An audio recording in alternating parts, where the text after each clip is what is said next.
Ordinateur quantique. L'Intel 4004, considéré comme le premier microprocesseur de l'histoire. Un système quantique ouvert n'est autre qu'un ensemble d'atomes, ou de molécules en interaction, et sujet à l'action d'un environnement, qui les perturbe constamment. À ce jour nous pouvons manipuler avec une précision extrême ces systèmes, qui constituent les briques, avec lesquelles nous espérons construire les futurs ordinateurs quantiques, explique Pablo Ignacio Hurtado Ferrade, professeur du département d'électromagnétisme et de physique de la matière de l'Université de Grenade, et principal auteur de ce travail. La magie des systèmes quantiques fait que, en présence d'une symétrie, un système quantique ouvert puisse se trouver simultanément à différents états stationnaires. Ce travail démontre que cette coexistence à différents états quantiques se doit à l'existence d'une transition de phase dynamique de premier ordre, similaire à la transition de la phase de l'eau liquide à vapeur, ou les deux phases, liquide et vapeur, coexistant en même temps. Qui plus est, vu que la dynamique quantique est réversible temporellement, elle fonctionne aussi bien caméra avant que caméra arrière. Nous démontrons que cette transition de phase vient accompagnée d'une jumelle, mais qui apparaît par fluctuation très rare du courant d'énergie, signale Hurtado.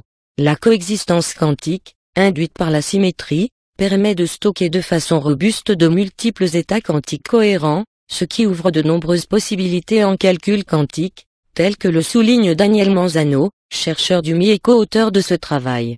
Pour réaliser les simulations de ce travail, les chercheurs ont employé le superordinateur Proteux, appartenant à l'Institut Carl I de physique théorique et computationnelle de l'Université de Grenade.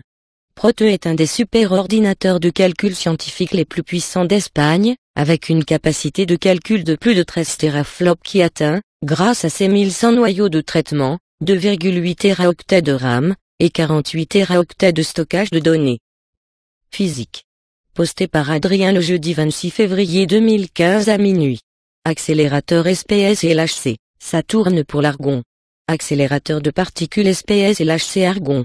Les accélérateurs du CERN alimentent une flopée d'expériences, en jonglant avec différentes sortes de particules. Depuis le 12 février, le complexe d'accélérateurs réalise un numéro inédit, délivrant pour la première fois des ions d'argon à un programme expérimental. Les ions d'argon sont produits dans une source spéciale, et circulent dans 4 accélérateurs, avant d'être envoyés sur une cible. Argon ion collide with scandium, in the Na61/Chine exprime à CERN, image, Na61. Le faisceau d'ions d'argon est en préparation depuis 2 ans dans la chaîne des accélérateurs du CERN. Le pilotage de ces particules, bien plus massives que les protons, et envoyées à 6 énergies différentes, n'est pas tâche facile. Les opérateurs des machines ont dû adapter le système d'accélération du supersynchrotron à protons, SPS, dernier accélérateur emprunté par les ions avant d'être éjecté, et qui représente une boucle de 7 km de circonférence. En période d'exploitation du grand collisionneur de hadrons, LHC, le SPS est la dernière boucle d'accélération, avant le grand collisionneur de 27 km de circonférence. Pour réaliser les 8 semaines de physique, avec les ions d'argon tout en alimentant les expériences du LHC, les accélérateurs fourniront les 2 types de particules en alternance. Dans chaque supercycle de 34,8 secondes, le SPS délivrera des faisceaux de protons et d'ions d'argon. Les ions d'argon sont destinés à l'expérience Na61/Chine, qui étudie le phénomène de plasma de quarks et de gluons, état qui aurait existé au tout début de l'univers, et dans lequel les quarks évoluaient librement, sans être confinés par la force forte dans les protons et les neutrons. L'expérience étudie plus particulièrement les transitions entre la phase où les quarks sont confinés et la phase où ils sont libres. Le 12 février, Na61/Chine a enregistré les premières collisions avec de l'argon. Les ions d'argon, d'une impulsion de 150 GeV/c par nucléon, sont entrés en collision avec des noyaux de scandium. Les accélérateurs du CERN accélèrent la plupart du temps des protons, mais jonglent épisodiquement avec d'autres particules. Outre les ions de plomb et maintenant d'argon, le complexe a fait circuler dans le passé des électrons, des positons, des antiprotons, des deutons, des particules alpha ainsi que des ions d'oxygène, de soufre, et d'indium. Ces particules sont soit percutées entre elles, soit envoyées sur des cibles, pour créer des faisceaux de particules secondaires, comme des neutrinos par exemple. Le complexe d'accélérateurs alimente ainsi une vingtaine d'expériences étudiant un grand nombre de phénomènes de physique, comme l'antimatière, les neutrinos, les rayons cosmiques, l'interaction forte ou encore le boson de Higgs. Certaines sont en quête de signes d'une physique au-delà des théories actuelles, ou de particules inconnues pouvant contribuer à la matière noire. Parmi ces expériences, on compte les 4 grandes expériences du LHC, ALICE, Atlas, CMS et LHCb, les plus connues, qui reprendront du service au cours du printemps prochain.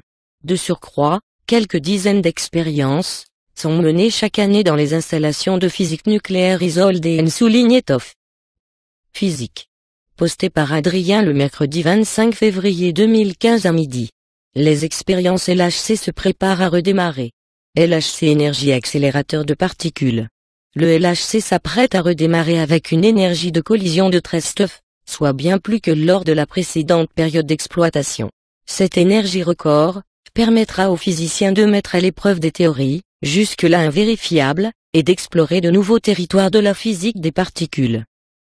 Le Grand Collisionneur de Hadron, LHC, se prépare à sa deuxième période d'exploitation. Illustration CERN. Lorsque le LHC fonctionne, 2 faisceaux de particules circulant, en sens inverse entrent en collision au niveau de 4 points d'interaction à 100 mètres sous terre, à l'intérieur de gigantesques détecteurs, ALICE, Atlas, CMS et LHCb. Au cours des derniers mois, tout un programme de maintenance et d'amélioration a été mené sur le LHC, comme sur le reste du complexe d'accélérateurs du CERN, dont certains éléments sont en place depuis 1959. Quelques 10 000 interconnexions d'aimants supraconducteurs ont été consolidées, afin de préparer l'accélérateur à une exploitation à son énergie nominale. La machine sort d'un long sommeil, après avoir subi une intervention chirurgicale majeure, a commenté Frédéric Baudry, directeur des accélérateurs et de la technologie au CERN. Nous allons la réveiller avec beaucoup de précautions et effectuer un grand nombre de tests, avant de procéder à de nouvelles collisions de faisceaux au début de l'année prochaine. L'objectif pour 2015 est d'exécuter le programme de physique à 13 TeV. Les expériences LHC ont profité de cette longue pause pour améliorer leur détecteur de particules. La découverte d'un boson de Higgs n'était que le début du voyage du LHC, a expliqué Fabiola Gianotti, éminente physicienne du CERN, lors de la même conférence de presse. Le relèvement d'énergie ouvre la voie à tout un potentiel de découverte. Le LHC redémarrera fin mars. Découvrez tous les changements apportés à la machine depuis la précédente période d'exploitation. Physique. Posté par Isabelle le mercredi 25 février 2015 à minuit. Nanoparticules, plus elles sont petites plus elles collent entre elles. Nanoparticules, cavitation ultrasonore. Des chercheurs de l'Institut de sciences des matériaux de Mulhouse, CNRS/UA, ont montré pour la première fois l'effet de la taille des nanoparticules sur la cohésion de leur assemblage sur des surfaces. L'originalité de ce travail a été d'adapter à ces revêtements minces de ces nanoparticules le test de cavitation ultrasonore plus couramment appliqué à des matériaux massiques. Ces résultats sont parus dans la revue Nanolitère. L'utilisation de nanoparticules assemblées, sous forme de revêtements, permet le contrôle des propriétés d'une surface telle que la mouillabilité, ou l'indice optique nécessaire au développement de revêtements fonctionnels utilisés dans le domaine des capteurs par exemple. La détermination de la stabilité de ces revêtements nanoparticulaires est un préalable indispensable pour pouvoir bénéficier de leurs propriétés fonctionnelles. Il existe cependant peu de techniques adaptées à la caractérisation de ce type de revêtement mince, par définition poreux et fragile, permettant de déterminer ses propriétés mécaniques, en particulier, son adhésion et sa cohésion, qui définissent la stabilité du revêtement. Figure 1. Schéma illustrant la cavitation, implosion, d'une bulle de gaz, vapeur, à proximité d'un revêtement nanoparticulaire, et l'arrachement, éjection, de nanoparticules qui en résultent. Les chercheurs sont parvenus à adapter le test de cavitation ultrasonore, astérisque, pour caractériser la stabilité mécanique de ces revêtements de nanoparticules. Ils ont ainsi pu déterminer la résistance à la cavitation de revêtements minces, de l'ordre de 200 nm d'épaisseur, formés de nanoparticules de silice de 17 nm de diamètre, 30 et 50 nm. Les revêtements ont été construits par assemblage, couche par couche de nanoparticules, sur la base d'interactions de Van der Waals et électrostatiques. À partir d'un modèle simple, ils ont démontré que dans ces conditions d'assemblage, la densité d'énergie de cohésion de l'assemblage nanoparticulaire présente une dépendance en R2, R étant le rayon de la nanoparticule. Les auteurs de cette étude ont pu démontrer de façon expérimentale cette dépendance remarquable de l'énergie de cohésion d'un assemblage de nanoparticules, avec la taille de ces nanoparticules. Plus elles sont petites, plus leur assemblage est cohésif et stable. Figure 2. Image de microscopie électronique à balayage montrant les impacts d'une ou plusieurs bulles de cavitation dans un revêtement nanoparticulaire, multicouche de nanoparticules de silice de 200 nm de diamètre.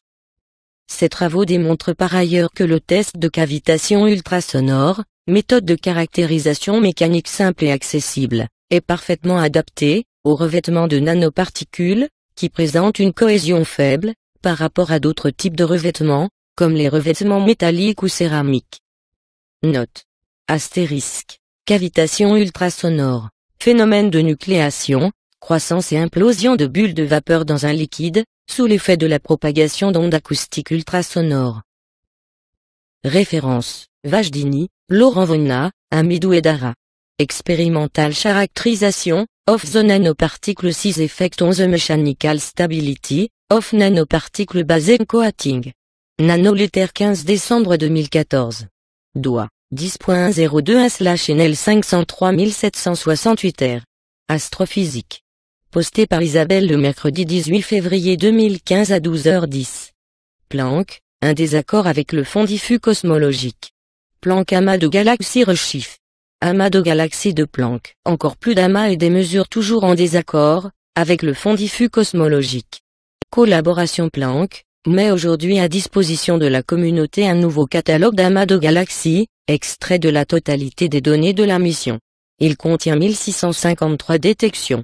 Parmi elles, 439 ont été utilisées pour améliorer l'estimation des paramètres cosmologiques, dont ceux liés à la matière et l'énergie noire dans le cadre du modèle cosmologique standard. Les contraintes déterminées avec les amas seuls restent en désaccord, depuis la première analyse de 2013, avec celle obtenue directement avec le fond diffus cosmologique. Ce désaccord pourrait être en partie levé, en autorisant une masse des neutrinos plus élevée que dans le modèle standard. FIG.1. Masse des amas Planck en fonction du rechiffre Z. Les détections communes au premier catalogue PSZ1, publié en 2013, et au nouveau catalogue PSZ2 sont en noir. Les nouvelles détections sont en rouge, situées à plus basse masse. Les lignes bleues pleines // pointillées délimitent les zones où un amas donné sur le ciel a respectivement 20/50/80% de chances d'être détecté par Planck. Un nouveau catalogue d'amas de galaxies. La collaboration Planck a extrait un nouveau catalogue d'amas de galaxies de l'ensemble des données de la mission, 29 mois. Ce catalogue, appelé PSZ2, contient 1653 détections, dont 1203 d'or, est déjà confirmé, via d'autres jeux de données, en particulier avec le satellite XMM, et des télescopes optiques au sol. Il fait suite au premier catalogue PSZ1, 1227 détections, extrait sur la moitié des données de Planck, et publié en 2013. Le catalogue est obtenu par détection de l'effet Sunyaev-Zeldovich, SZ, la diffusion Compton, inverse des photons du fond diffus cosmologique, Cosmic Microwave Background, CMB, en anglais, sur le gaz chaud d'électrons à l'intérieur des amas de galaxies. C'est la fameuse ombre portée des amas sur les cartes du fond diffus cosmologique. 1.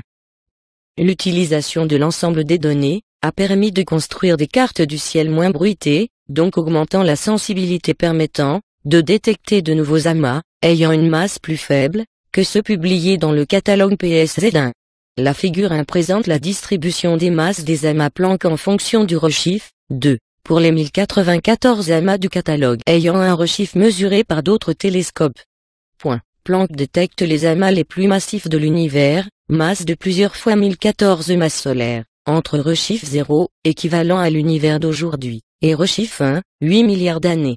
Un nouveau suivi au sol, avec des télescopes dans le domaine visible, est nécessaire pour déterminer les rechiffres manquants au sein des 1653 à 1094, égale 559 détections. Il peuplera en partie le domaine, en rechiffre au-delà de 0.6, dans lequel peu d'amas massifs sont connus. Plus de 2 fois plus d'amas, et une méthodologie perfectionnée pour réestimer les paramètres cosmologiques. En 2013, la collaboration Planck avait publié ses premières mesures de paramètres cosmologiques avec les amas 3. Elles avaient été obtenues à partir d'un sous-échantillon de 189 amas du PSZ1, et une analyse reposant sur l'étude des comptages d'amas en fonction du redshift.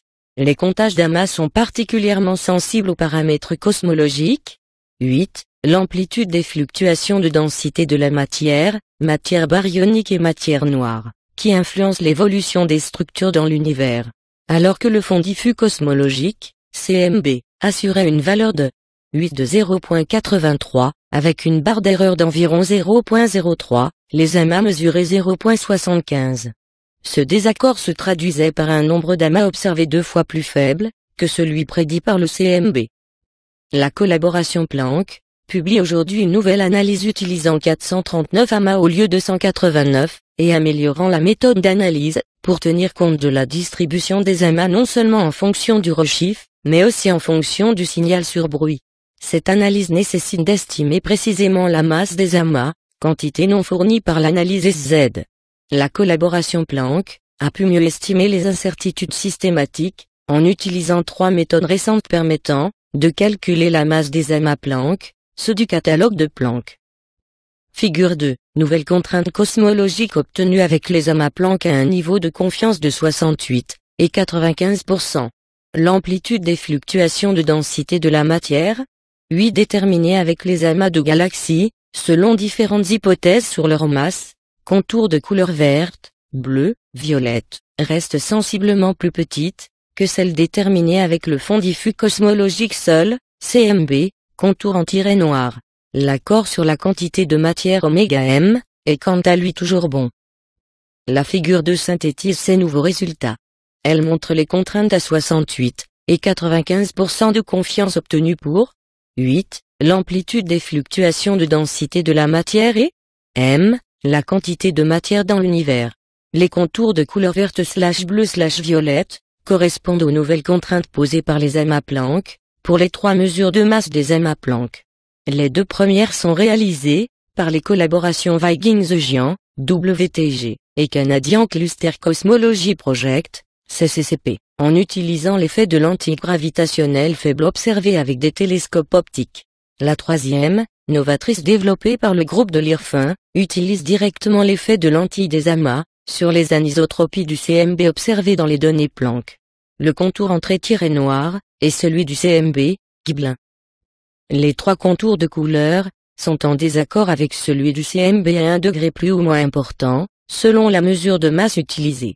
En fait, le CMB est sensible à la valeur de 8 très tôt dans l'univers, à redshift égale 1100, moment où l'univers devient transparent 380, 000 après le Big Bang, alors que les amas qui se forment tard mesurent la valeur de 8 à z tilde, il y a 8 milliards d'années.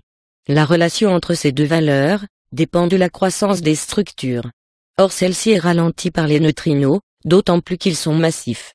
Dans le modèle standard de la cosmologie, la somme des masses des neutrinos est aujourd'hui fixée à une valeur minimale de 0.06 f, correspondant à la mesure de la somme des masses d'oscillation déterminée par les expériences de neutrinos, et en considérant que la masse du neutrino le plus léger est nulle.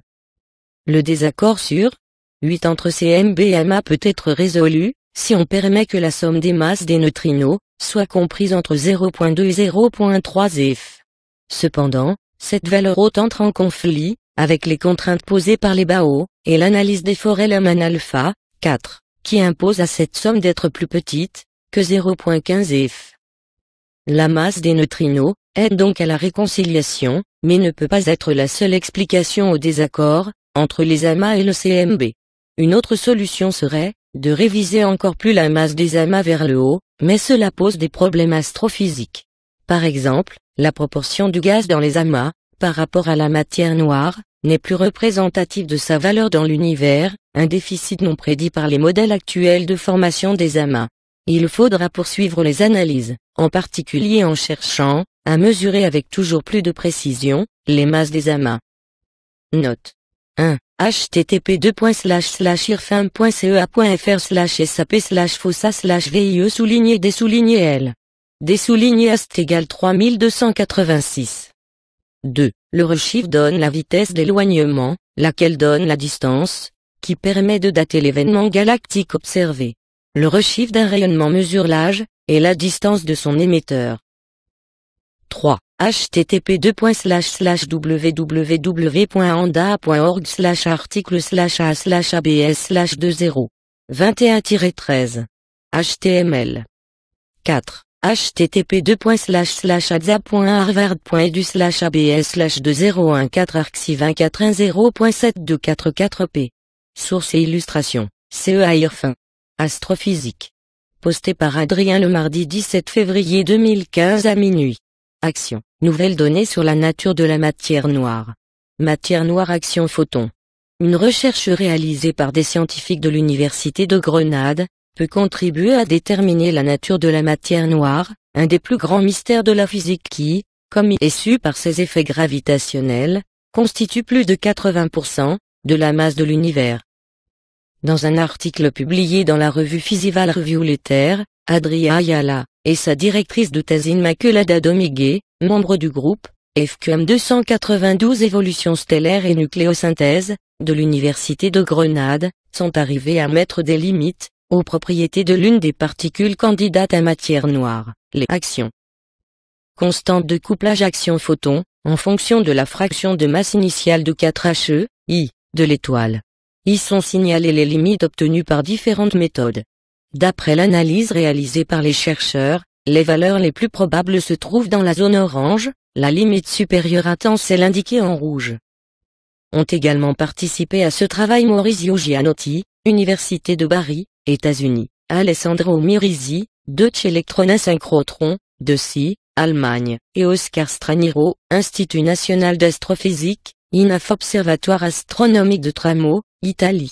Cette recherche démontre la collaboration de plus en plus intense entre physiciens de particules et astrophysiciens, qui donne lieu à une science relativement nouvelle, la dénommée physique des astroparticules. Dans ce travail, les scientifiques ont utilisé les étoiles comme laboratoire de physique des particules. À des températures élevées de l'intérieur stellaire, les photons peuvent se convertir en action, qui s'échappent à l'extérieur, en emportant de l'énergie. Cette perte d'énergie peut avoir des conséquences, observables ou pas, dans certaines phases de l'évolution stellaire, explique Adria Ayala. Dans notre travail, nous avons réalisé des simulations numériques, par ordinateur, de l'évolution d'une étoile depuis sa naissance, jusqu'à l'épuisement dans son intérieur de l'hydrogène, et postérieurement de l'hélium, incluant les processus de production d'action. Les résultats indiquent que l'émission d'action peut réduire significativement le temps de la combustion centrale d'hélium, la dénommée phase HB, horizontal branch. L'énergie qu'emportent les actions se compense avec de l'énergie provenant de la combustion nucléaire, l'hélium se consommant ainsi plus rapidement. En nous basant sur cette influence, sur les temps caractéristiques d'évolution, nous pouvons délimiter l'émission d'action, vu qu'une émission élevée implique une phase HB rapide, ce qui réduit la probabilité d'observer des étoiles pendant cette phase, affirme Immaculada Dominguez. Taux maximal d'émission d'action. La haute qualité des observations récentes d'amas globulaires permet de contraster les résultats des simulations numériques réalisées dans ce travail avec les données. En comparant le nombre d'étoiles observées lors de la phase HB au nombre d'étoiles observées lors d'une autre phase non affectée par les actions, telle que la phase dénommée RGB, Region Branch, nous avons estimé le taux maximal d'émission d'action. La production d'action dépend de la constante de couplage action-photon, qui caractérise l'interaction entre action et photon. Nous avons obtenu une limite maximale pour cette constante, qui est la plus restrictive de celle découverte à cette date, aussi bien théoriquement qu'expérimentalement, signalent les chercheurs de l'UGR. Les auteurs de ce travail signalent que la précision dans la détermination de la constante de couplage, avec la méthode utilisée, dépend critiquement de la précision, avec laquelle on peut estimer le contenu d'hélium initial des étoiles de l'amas globulaire. Astrophysique. Posté par Adrien le vendredi 13 février 2015 à minuit. La longévité des galaxies spirales à deux barres enfin expliquée. Galaxie spirale, galaxie barrée. Un astronome de l'Observatoire astronomique de Strasbourg, CNRS/Université de Strasbourg, vient de réaliser les premières simulations numériques de galaxies spirales possédant 2 barres imbriquées de façon quasi permanente. La compréhension de la très grande longévité de cette structure double résistait aux simulations qui ne prennent en compte que les effets de la gravitation sur les étoiles ainsi que le gaz. Jusqu'à présent dans ces simulations, la barre nucléaire se dissolvait au bout de quelques dizaines de millions d'années, ce qui n'est pas compatible avec la fréquence à laquelle elles sont observées. La prise en compte du phénomène de formation stellaire permet de réconcilier les prédictions des simulations avec les observations. Les galaxies barrées représentent plus de 75% des galaxies à disque dans l'univers. Plus d'un tiers d'entre elles possèdent une seconde barre, plus petite, appelée barre nucléaire, qui s'imbrique à la façon des poupées russes, et qui tourne plus vite que la grande barre principale. Cette barre stellaire nucléaire est soupçonnée d'accélérer la concentration en gaz du milieu interstellaire dans les régions qui entourent le trou noir galactique central. La grande fréquence d'observation de ce phénomène indique une grande longévité. Or depuis les années 90, si des simulations numériques avaient permis d'expliquer la formation de ces emboîtements de barres, elles ne parvenaient pas à rendre compte de leur stabilité sur plusieurs milliards d'années. En effet, l'accumulation de gaz dans le noyau d'une galaxie provoque, dans les simulations, la dissolution de la barre nucléaire en quelques dizaines ou centaines de millions d'années, voire même la dissolution de la barre à grande échelle. Depuis, seule une poignée de simulations contenant exclusivement des étoiles avait réussi à maintenir le système double suffisamment longtemps. Exemple d'une galaxie à double barre nommée Gucci 033230.93-27392.3.7, découverte avec la caméra HAC du Hubble Space Telescope. C'est la galaxie de ce type la plus éloignée connue, à une distance de 2,3 milliards d'années-lumière. http://x-astro.net/rosir_s2b.html. Copyright Thorsten Lisker, Université de Basel, Victor P. de Battista, Université de Washington, Ignacio Ferra, KCL, Peter Ervin, MPE, STSI. Un instant d'une simulation montrant les 2 barres. Les contours en gris représentent le gaz, qui s'accumule dans un anneau circumnucléaire, et le long de la barre nucléaire. Copyright Hervé Wozniak, Université de Strasbourg/CNRS. Depuis ces phénomènes sont étudiés à l'aide de simulations numériques plus réalistes, qui couplent les effets de la gravitation, de l'évolution chimique, et de la formation stellaire. Ces simulations modélisent, à l'aide de particules, la dynamique des étoiles, mais aussi celle du gaz du milieu interstellaire et, en fonction de critères standards, sur les propriétés du gaz, simulent le déclenchement de la formation de nouvelles particules, qui représentent les nouvelles générations d'étoiles. Ces simulations, gourmandes en temps de calcul, nécessitent le plus souvent le recours à des supercalculateurs. Un astronome de l'Observatoire astronomique de Strasbourg, Université de Strasbourg et CNRS, vient de comprendre les mécanismes à l'œuvre, pour former et maintenir sur le long terme des barres imbriquées à l'aide de simulations numériques qu'il a développées. Ces simulations ont été partiellement réalisées, sur le tout récent supercalculateur équipant l'Université de Strasbourg, financé par l'équipe Exequip@Meso. Une des clés de la longévité des doubles barres, est en fait la formation stellaire. Celle-ci a pour effet de transformer en étoile le gaz, qui s'accumule vers le noyau. La concentration de gaz dans le noyau étant plus faible, l'effet destructeur sur la barre nucléaire est amoindri.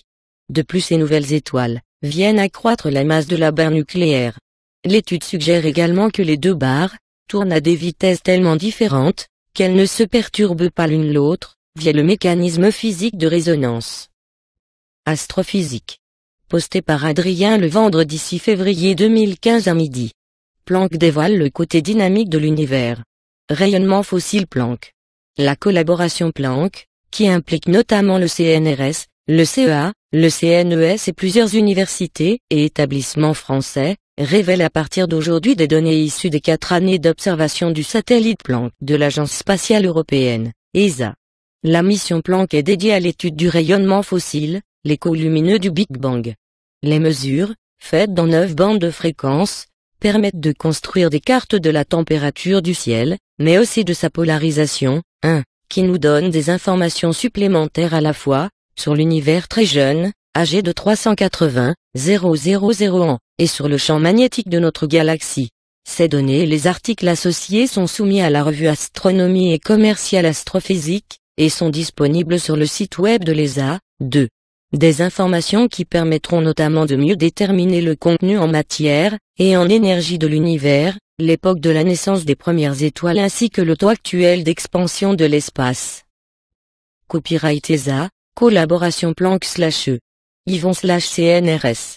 De 2009 à 2013, le satellite Planck de l'ESA a observé le rayonnement fossile, la plus ancienne image de l'univers. L'héritage légué par ce projet inclut de très nombreuses données uniques et essentielles pour plusieurs domaines de l'astrophysique.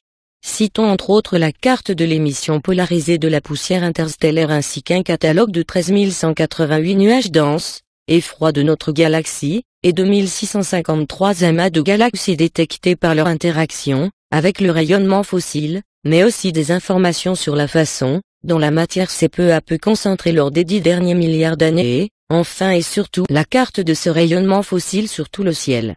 Cet outil permet aux chercheurs de visualiser la distribution de matière 380,0001 après le Big Bang.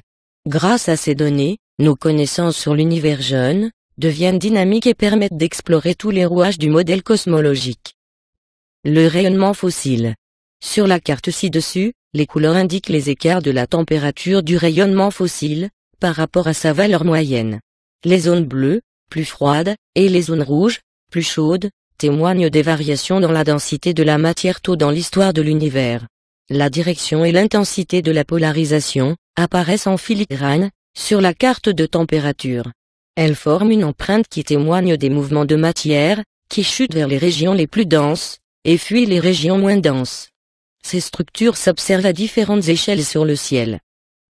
Ces nouvelles données ont permis de déterminer de façon précise le contenu matériel de l'univers. 4,9% de son énergie aujourd'hui est composée de matière ordinaire, 25,9% de matière noire, dont la nature est inconnue, 69,2% d'une autre forme d'énergie, distincte de la matière noire, et dont la nature précise est plus mystérieuse. On sait également mieux déterminer l'époque de la naissance des premières étoiles, qui est désormais estimée aux alentours de 550 millions d'années après le Big Bang. Enfin, grâce à ces données d'une très grande précision, les chercheurs ont pu évaluer le taux actuel d'expansion de l'espace, ce qui conduit à estimer l'âge de l'univers à 13,77 milliards d'années. Mais ce qui a considérablement augmenté avec les données relatives à la polarisation du rayonnement fossile, c'est la capacité des cosmologistes à tester un certain nombre d'hypothèses qu'ils font sur l'univers, que ce soit en rapport avec les lois physiques, qui le régissent ou les propriétés de ses constituants, neutrinos et matière noire par exemple. 3. Le nouveau catalogue d'amas de galaxies a en outre permis d'affiner les paramètres cosmologiques régissant la formation des structures dans l'univers, comme la masse des neutrinos, et l'époque de rayonisation. 4. Aujourd'hui, ces données fournissent aux chercheurs du monde entier une base particulièrement solide, pour explorer les époques les plus anciennes proches du Big Bang. En particulier, le phénomène appelé inflation cosmique qui, vraisemblablement, a transformé l'univers initialement peut-être très chaotique en un milieu relativement homogène, mais parsemé de minuscules fluctuations de densité, qui permettront plus tard aux galaxies de se former. Le regard de Planck sur le magnétisme de notre galaxie. Image de la polarisation de l'émission synchrotron, gauche, et de la poussière interstellaire, droite. Les couleurs indiquent l'intensité de l'émission. La texture de l'image reflète la polarisation de l'émission. Là où elle est régulière, elle montre l'orientation du champ magnétique. Ailleurs, l'information représentée sur l'image est plus complexe à analyser. Les motifs irréguliers sont associés à des changements de la direction du champ magnétique. Copyright ESA/collaboration Planck/M. A. Mivildeschaines/CNRS. L'espace interstellaire de notre galaxie n'est pas vide. Il contient du gaz et de minuscules grains de poussière, la matière dont notre galaxie dispose pour former de nouvelles étoiles et leurs planètes. La poussière interstellaire rayonne aux longueurs d'onde d'observation du satellite Planck. Comme la Terre ou le Soleil, l'espace interstellaire est parcouru par un champ magnétique. La force magnétique tend à aligner les grains, ce qui polarise leur rayonnement. Planck a mesuré pour la première fois cette polarisation sur l'ensemble du ciel. La découverte du magnétisme de notre galaxie est liée à celle des rayons cosmiques. Sans le champ magnétique, ces particules, accélérées par les supernovae à des vitesses proches de la vitesse de la lumière, quitteraient rapidement la galaxie. La force magnétique les retient. Le champ magnétique est lui tenu par la matière interstellaire. La matière, le champ magnétique et les rayons cosmiques, constituent un ensemble dynamique. Ils agissent en interaction les uns avec les autres. L'importance du champ magnétique dans ce trio est avérée depuis longtemps, mais les observations dont nous disposons pour l'étudier sont encore trop fragmentaires. Les astrophysiciens cherchent depuis longtemps à comprendre comment la gravité se joue du champ magnétique pour initier la formation des étoiles. La mission Planck révèle aujourd'hui 2 cartes inédites de la polarisation du ciel, une de l'émission synchrotron, 5, des électrons du rayonnement cosmique, et une de l'émission de la poussière interstellaire. Les données révèlent la structure du champ magnétique galactique avec des détails sans précédent. La polarisation de l'émission synchrotron, comme celle de la poussière, indique la direction du champ magnétique. L'interprétation des observations est complexe car nous n'avons accès qu'à une projection d'une structure, qui par essence est en 3 dimensions. Les données doivent être confrontées à des modèles, et des simulations numériques, pour comprendre l'interaction entre matière et champ magnétique. Ce travail a déjà commencé au sein du consortium Planck, mais il reste beaucoup à faire tant les données sont denses en informations. Note 1. La polarisation est une propriété de la lumière au même titre que la couleur ou que la direction de propagation. Cette propriété est invisible pour l'œil humain mais elle nous est familière, lunettes de soleil au verre polarisé, lunettes 3D au cinéma, par exemple. Un faisceau lumineux, qui se propage est en fait la résultante de minuscules vibrations d'un champ électrique et d'un champ magnétique. Si le champ électrique oscille préférentiellement dans une direction donnée, alors la lumière est polarisée.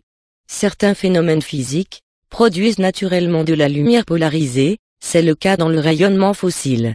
La mesure de la polarisation est faite par les 2 instruments à bord du satellite dans ces 7 canaux de 30 à 353 GHz. L'information est actuellement disponible dans 4 de ces 7 canaux, dans les 3 bandes de l'instrument basse fréquence, et dans le canal à 353 GHz de l'instrument haute fréquence. 2. Les résultats sont disponibles à cette adresse. Consultez le site web. 3. Voir le communiqué de presse du 1er décembre 2014, Planck, nouvelle révélation sur la matière noire, et les neutrinos fossiles. 4. L'univers primordial était ionisé, les électrons et les protons n'étaient pas liés. L'émission du rayonnement fossile correspond à la formation des atomes. L'univers est devenu neutre. Mais on sait par des études de quasars que l'univers est aujourd'hui ionisé, et ce depuis plus de 12 ou 13 milliards d'années. Entre 380 000 ans et 1 milliard d'années l'univers a donc été rayonisé. 5. L'émission synchrotron est le rayonnement émis par toute particule chargée, en présence d'un champ magnétique. Son nom fait référence aux accélérateurs de particules, où il est particulièrement intense. L'intensité du rayonnement dépend de l'énergie des électrons et de l'intensité du champ magnétique. Astrophysique. Posté par Isabelle le samedi 31 janvier 2015 à minuit. Planck et Bicep 2/Keck impose une limite des ondes gravitationnelles. Planck Bicep 2/Keck Big Bang Cosmologie. En combinant leurs données, les collaborations Planck et Bicep 2/Keck ont montré que la détection des ondes gravitationnelles primordiales à travers l'observation de la polarisation du fond diffus cosmologique n'a pas encore eu lieu. Ce résultat offre le dénouement à un feuilleton scientifique, qui a tenu en haleine cosmologues et passionnés. Le signal annoncé par l'équipe Bicep 2, en mars 2014, ne peut pas être associé aux premiers instants du Big Bang, il provient essentiellement de notre galaxie, et de distorsions gravitationnelles au cours de sa propagation jusqu'à nous. Ces recherches seront publiées dans la revue Physical Review Letter du 3 février 2015. La collaboration Planck de l'Agence spatiale européenne, ESA, implique le CNRS, le CEA, le CNES et plusieurs universités françaises. Le fond diffus cosmologique est le rayonnement fossile du Big Bang, messager issu du lointain passé de l'univers il y a 13,8 milliards d'années. Depuis sa découverte, il y a juste 50 ans, les cosmologistes n'ont eu de cesse de l'observer de plus en plus finement pour comprendre l'origine et le contenu de notre cosmos.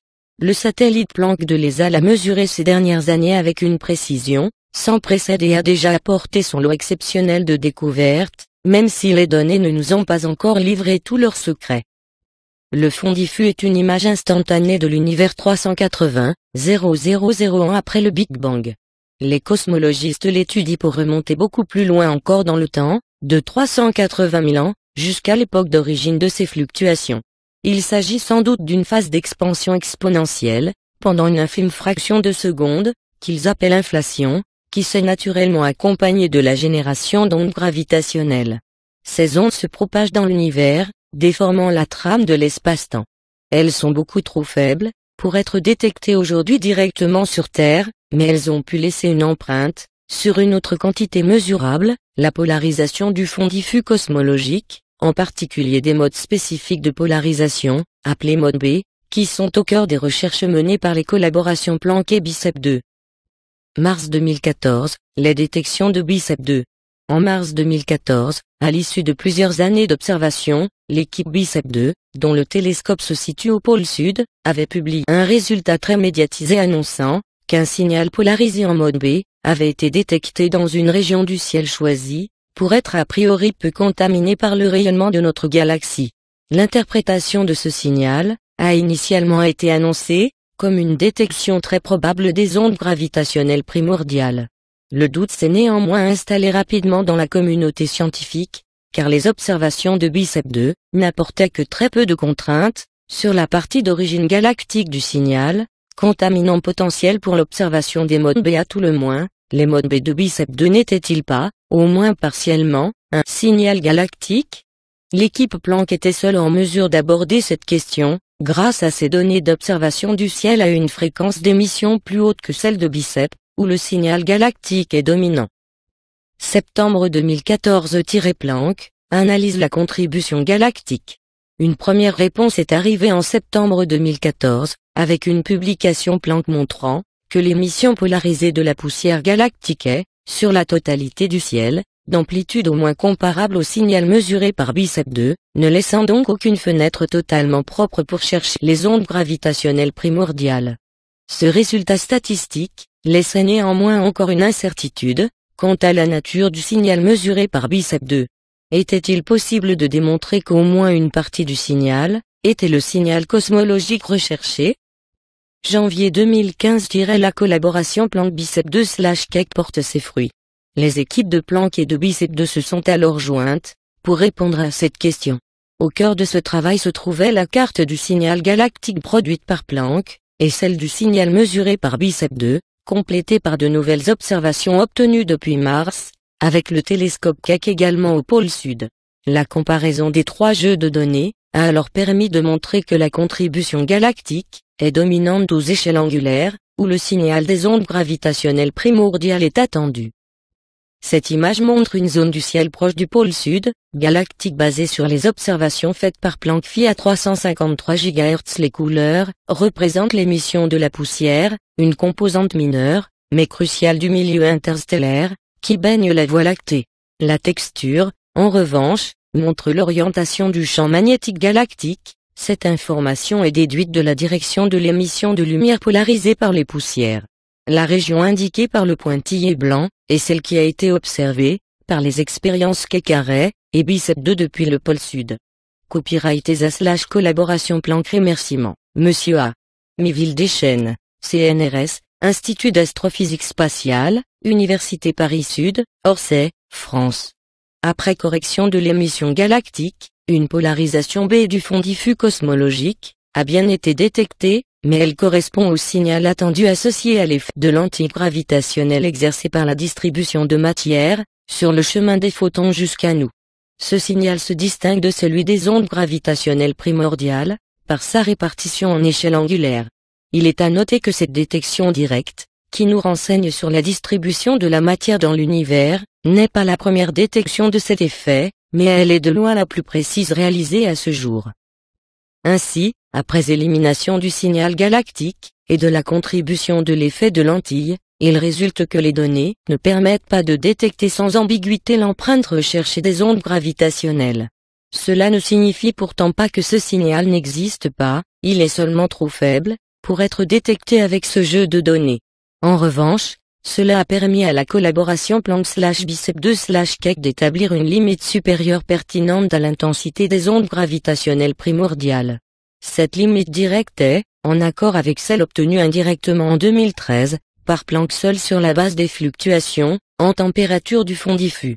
Ce résultat Planck était antérieur à la première publication Bicep2, mais il n'était pas considéré nécessairement en contradiction, car il dépendait du modèle cosmologique utilisé dans l'analyse des données. Les nouvelles mesures directes montrent que le modèle cosmologique, standard utilisé par Planck, reste suffisant pour décrire l'ensemble des résultats. La quête des modes B du fond diffus cosmologique n'est pas terminée. Elle va continuer avec des observations toujours plus précises au sol et en ballon, et à plus long terme par satellite, grâce au développement rapide des matrices de détecteurs. Mais le relevé Planck, aux fréquences inaccessibles depuis le sol, restera pour très longtemps la référence incontournable pour séparer les composantes cosmologiques et galactiques du signal. Astronomie. Posté par Adrien le samedi 28 février 2015 à minuit. Un chaînon manquant de l'évolution minéralogique du système solaire. Silice cristalline poussière cométaire comète Ville 2. Deux chercheurs de Lille, Unité de matériaux et transformation, CNRS/Université de Lille 1, détectent de la silice, CO2, cristalline dans les poussières de la comète Ville 2, rapportée par la mission Stardust de la NASA en 2006. Cette découverte permet de comprendre le hiatus existant entre les observations des astronomes et des minéralogistes. Ces résultats sont publiés dans la revue Astrophysical Journal Letter. Copyright NASA. Vue d'artiste d'un disque protoplanétaire, et de la signature spectrale d'un tel disque, modifié d'après Sargent et al. 2009, APJ. Sur les spectres, les barres verticales indiquent la signature, PIC, de la silice cristalline. Copyright gauche et haut, NASA, copyright bas droite cette étude, Roscos et Commercial Leroux 2015. Vue d'artiste de la sonde Stardust, collectant les grains cométaires de la comète de Ville 2, traces laissées par un grain cométaire dans le collecteur, et micrographie de microscopie électronique révélant la présence de silice cristalline dans ces échantillons. Depuis la fin des années 1990, et les premières détections de silicate cristallin dans les disques protoplanétaires, pouponnières de planètes, il existe un fossé entre la minéralogie déduite des observations astronomiques et celle déduite de l'étude, en laboratoire des chondrites. Ces météorites représentent les échantillons, parmi les plus anciens et primitifs du système solaire auxquels les chercheurs ont accès en laboratoire. Un exemple frappant de ces divergences d'observation concerne la plus simple et la plus emblématique des familles minérales, la famille du quartz. Les astronomes en détectent systématiquement au sein de la poussière gravitant autour des étoiles en formation. À l'inverse, ces minéraux sont extrêmement rares dans les chondrites et les météorites en général. Cette étude invalide cette contradiction apparente. Pour cela, les auteurs se sont tournés vers une autre source d'échantillons anciens et primitifs, les comètes. Les auteurs ont analysé, en laboratoire, un grand nombre d'échantillons de poussière cométaire collectés par la mission NASA Stardust. Pour cela, ils ont utilisé la microscopie électronique, en transmission qui permet d'analyser la structure et la composition d'objets plus petits que le micromètre. Le résultat montre que la silice cristalline est assez commune parmi les grains cométaires. Elle représente au moins 2% du total collecté lors de la mission, c'est-à-dire une proportion proche de celle détectée par les astronomes autour des disques protoplanétaires. Ces résultats sont fondamentaux parce qu'ils démontrent que la silice cristalline est bien présente et dans les bonnes proportions, dans les vestiges de notre disque protoplanétaire, que représentent les poussières cométaires. En cela, cette poussière réconcilie les visions astronomiques et météoritiques de la minéralogie des disques protoplanétaires. Malgré la proximité régulièrement admise depuis 2006, entre les minéralogies des comètes et des chondrites, l'étude montre qu'il existe cependant des différences importantes. La préservation de la silice cristalline dans les comètes confirme que les minéraux les plus fragiles, présents dans la poussière des disques, ont été détruits lors de la formation des corps parents des météorites, par recueil thermique ou par interaction avec des fluides.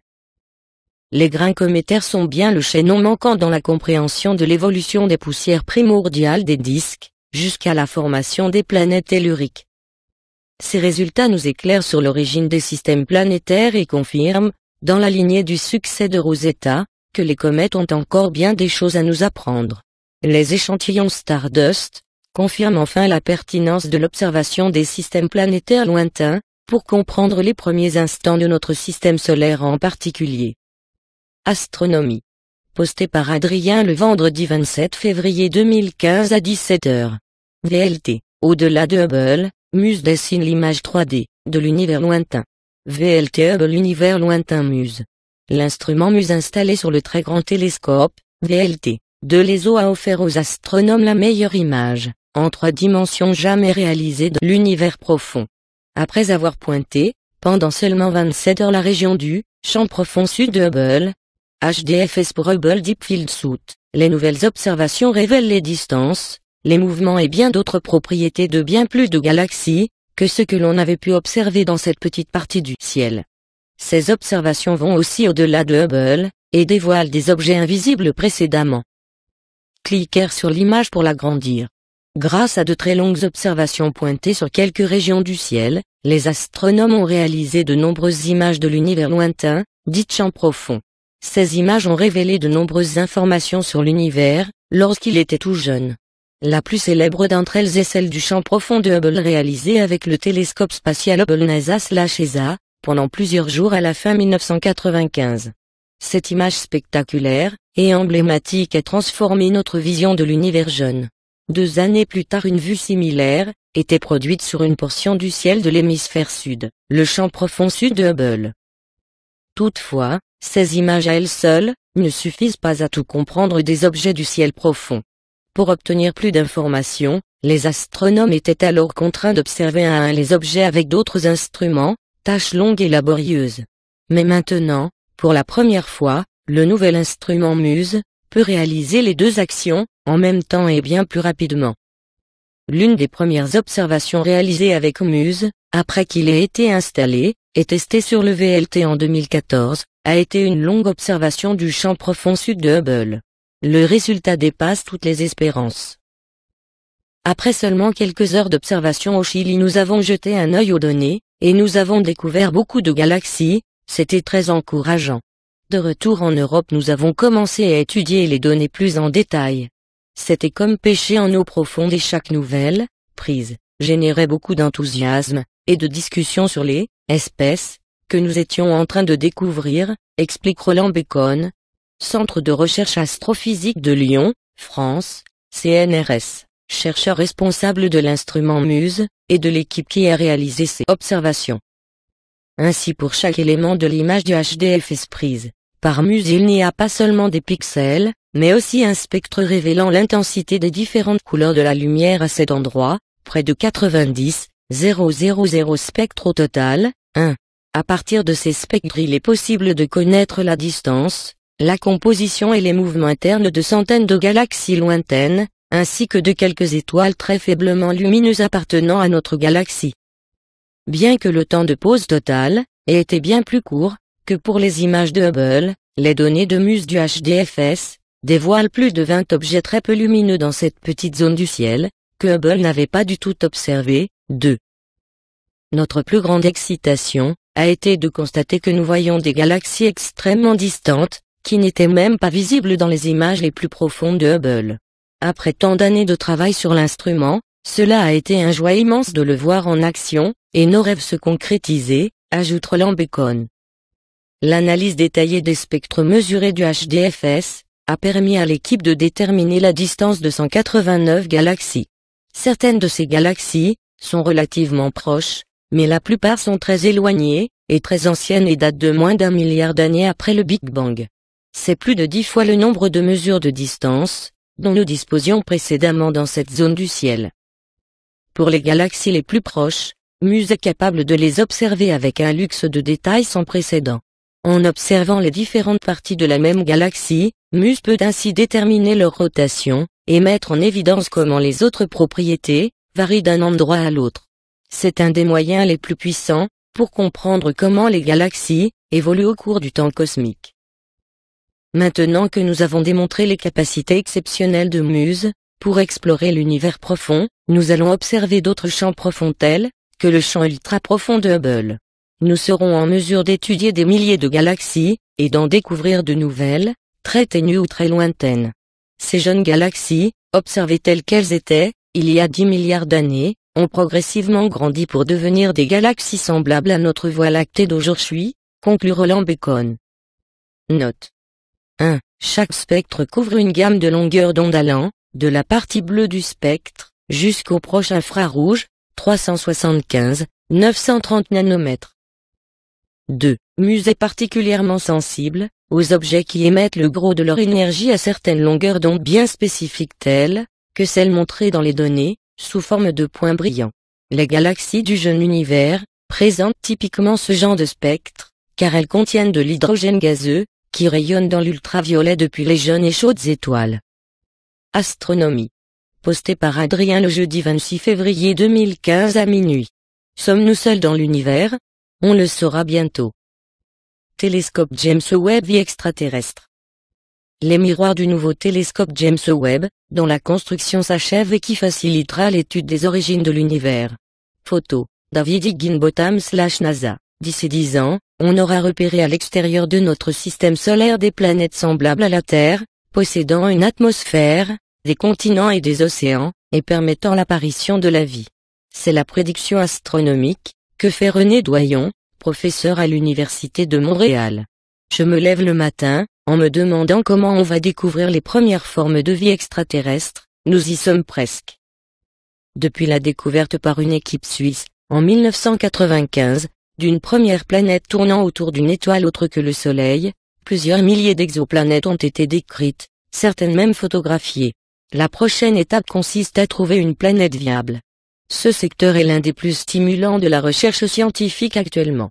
On sent un engouement international pour cette question. Sommes-nous seuls dans l'univers? La nouvelle génération de télescopes et d'instruments nous permettra assurément de réaliser des percées majeures, commente l'astrophysicien, qui a lancé l'Institut de recherche sur les exoplanètes, IREX, pour regrouper les forces vives au Canada et à l'étranger autour de cet objectif. L'IREX compte en ce moment 12 chercheurs et stagiaires postdoctoraux, et l'on souhaite quadrupler les membres de l'équipe d'ici 5 ans.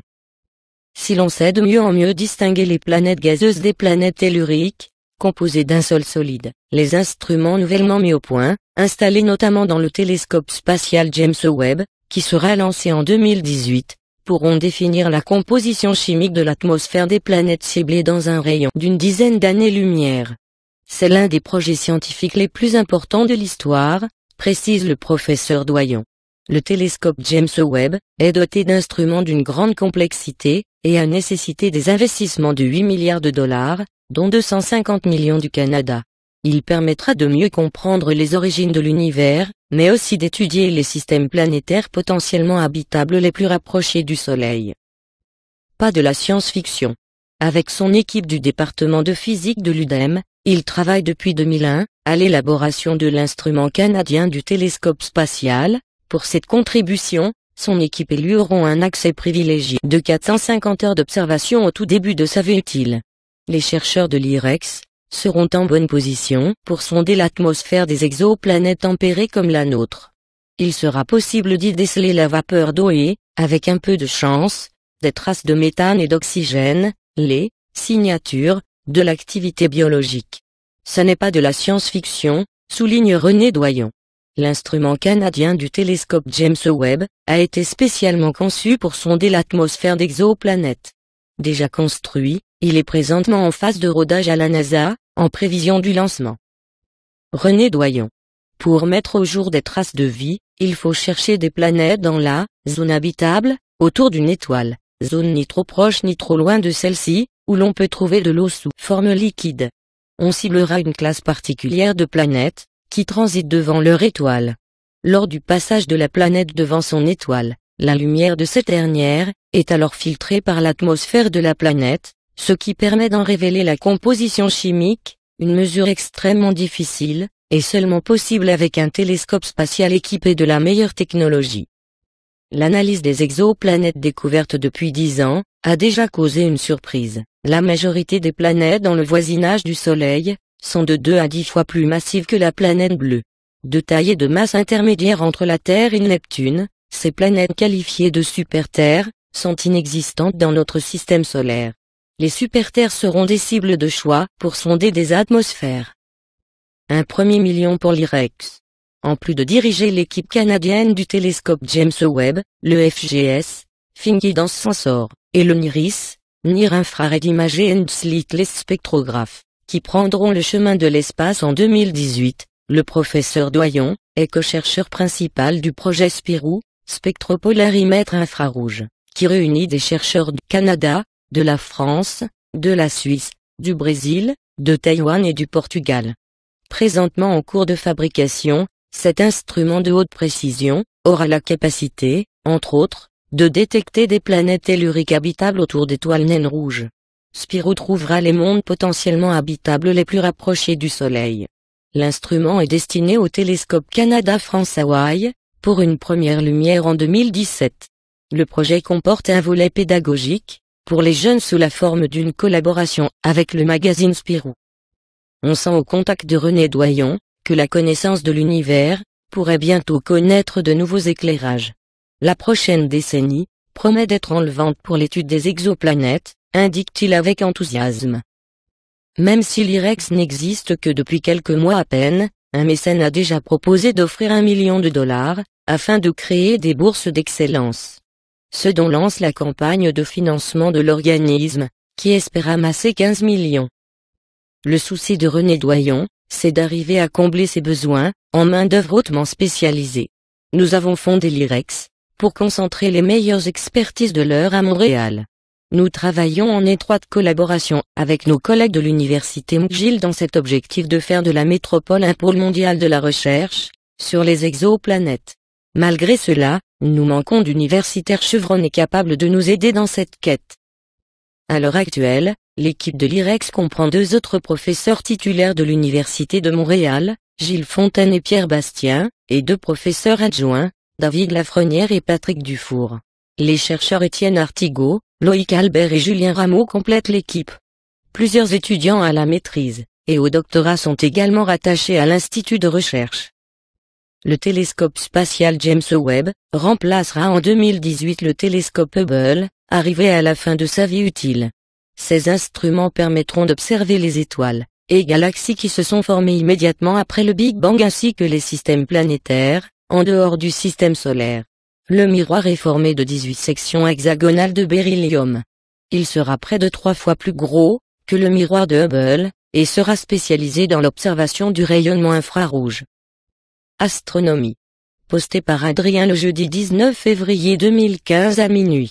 L'étrange mystère de la naine manquante. V471 Taurine brune étoile double. L'instrument sphère qui, depuis peu, équipe le très grand télescope de l'ESO, a été utilisé, afin de détecter la présence supposée d'une naine brune, en orbite autour de l'étrange système d'étoiles W471 Tauri. Sphère a offert aux astronomes l'image la mieux résolue à ce jour des environs de cet étonnant objet, pour autant, ils n'ont rien découvert. La surprenante absence de cette hypothétique naine brune, questionne la validité de la théorie censée rendre compte de l'étrange comportement de V471 Tauri. Ce résultat inattendu, fait l'objet d'une explication détaillée au sein du tout premier article scientifique rédigé sur la base des observations de Sphère. Sur cette image figure l'instrument Sphère, peu après qu'il ait été installé, sur le 3e télescope de 8e du VLT de l'ESO. L'instrument est cette boîte noire située sur la plateforme latérale du télescope. Crédit, ESO/J. Girard. Cliquez sur l'image pour l'agrandir. Certaines paires d'étoiles sont constituées de 2 étoiles normales dotées de masses sensiblement différentes. Lorsque l'étoile de masse légèrement supérieure, vieillit et grossit au point de devenir une géante rouge, de la matière est transférée à l'autre étoile. Au fil du temps, cette matière forme une vaste enveloppe gazeuse, qui enserre le système double. Puis le nuage se disperse, ce qui se traduit par le rapprochement des 2 étoiles. Cette paire resserrée se compose dès lors d'une naine blanche, et d'une étoile plus classique, 1. V471 Tauri, constitue ce type de paire stellaire, 2. Il figure au sein de l'amas des Hyades dans la constellation du Taureau.